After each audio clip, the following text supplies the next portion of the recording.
Hi guys, Miss Main here with today's story, Mrs. Fiona's Stupendous Pumpkin Pies. And there is no AR quiz number for this, but today is Friday, it's Halloween, and it's also a minimum day. So I love this story because I love pumpkin pie, and there are plenty of books for y'all to take a quiz on. So today, just sit back, relax, and enjoy the story of Mrs. Fiona, her stupendous pumpkin pies, and find another book to take a quiz on. So it says, down past the spooky graveyard and across the stubbled field, there was a big old haunted house where all the paint has peeled. The shutters on the windows hang crooked, if at all. The roof is in such bad repair, it looks like it's about to fall. You guys know what the shutters are on the windows? Barely hanging on. In the garden there's a scarecrow with his stuffing falling out, and everywhere you look, stray cats are lying all about. The house appears deserted, but it still is occupied, although some think its occupants can disappear and fly. Who can disappear and fly? Maybe a witch? The old woman, Miss Fiona, lives here with all her cats. A horse and a cow live in the barn, along with several bats. Now, legend says Fiona is 400 years and 3, though she never looked much older than 200 years to me. Well, 200 or 403, she looks pretty good to me. She walks a bit stooped over and wears a long black dress, and underneath her pointy hat, her hair's a stringy mess.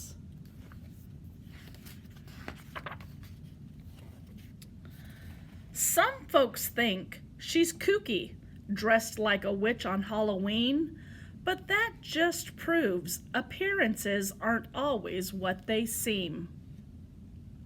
For she keeps a tidy garden with a good-sized pumpkin patch, and every Halloween she serves up fresh pumpkin pie from scratch. That's a lot of pumpkins. Pumpkins line her windowsill and pumpkins line her floor. She has so many pumpkins, some come rolling out the door. She keeps pumpkins in her attic and some on her woodshed. There are even some who will tell you she keeps pumpkins in her bed. Then on the day of Halloween, and not one day before, Fiona gathers all her pumpkins and begins her yearly chore. Ooh, pumpkins even in her bed, under her bed. Wow, that falling out of the closet. She hangs a cauldron, which is that black pot, on the fire right here. Cauldron on the fire.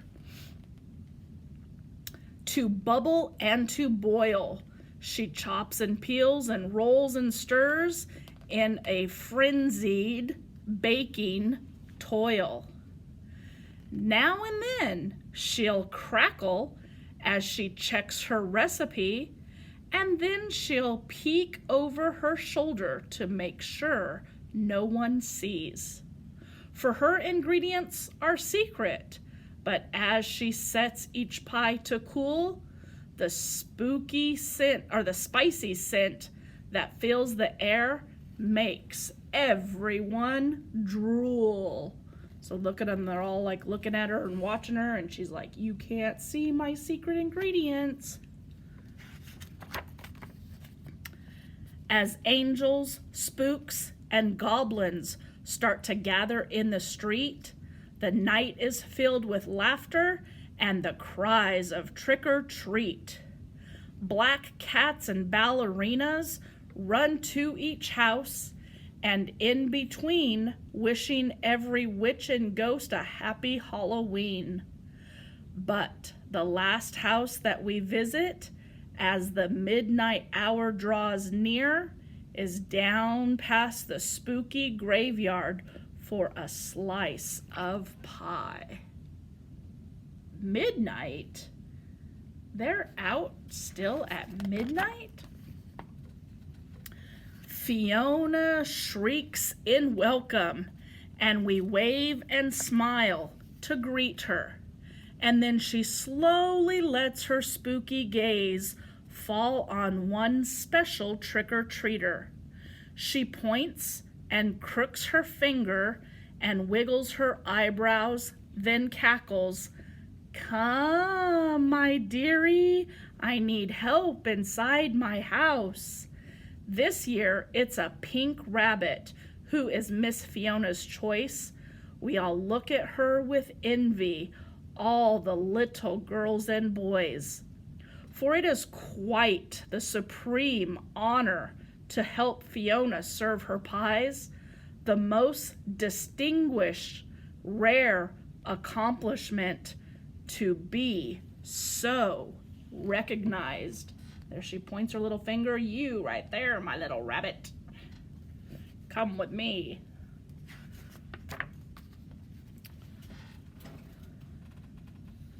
The seconds tick by slowly.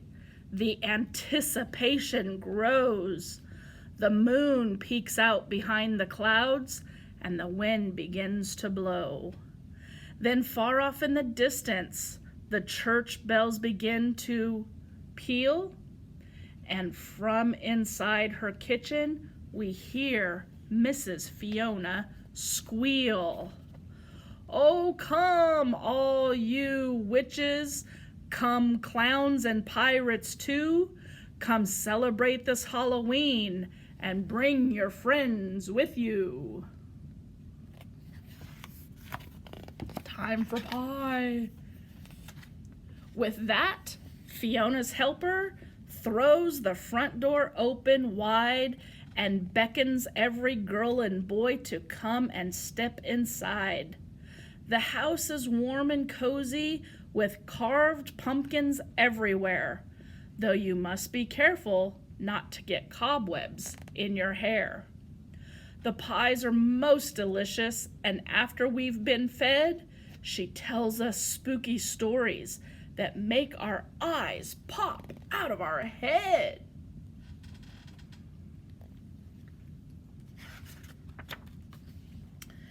And as we leave, she sends us home with an extra slice of pie for Mom and Dad and Grandma, who wait up until we arrive. I must admit, Fiona's kooky with her warts and pale green skin, but who cares how kooky someone looks when there's goodness deep within? Still, I scratch my head and wonder when folks ask the secret to her pies, 'cause she'll wink and snort and cackle to everyone's surprise. Just take one big plump ripe pumpkin, add a lizard and a toad, stir in a few good bat wings, and serve it all a mode, which means with ice cream. Oh man, I really hope that her pumpkin pie doesn't have lizards and bat wings in it. But I do hope you enjoyed the story. Happy Halloween. Enjoy. Bye. I'll see you next time.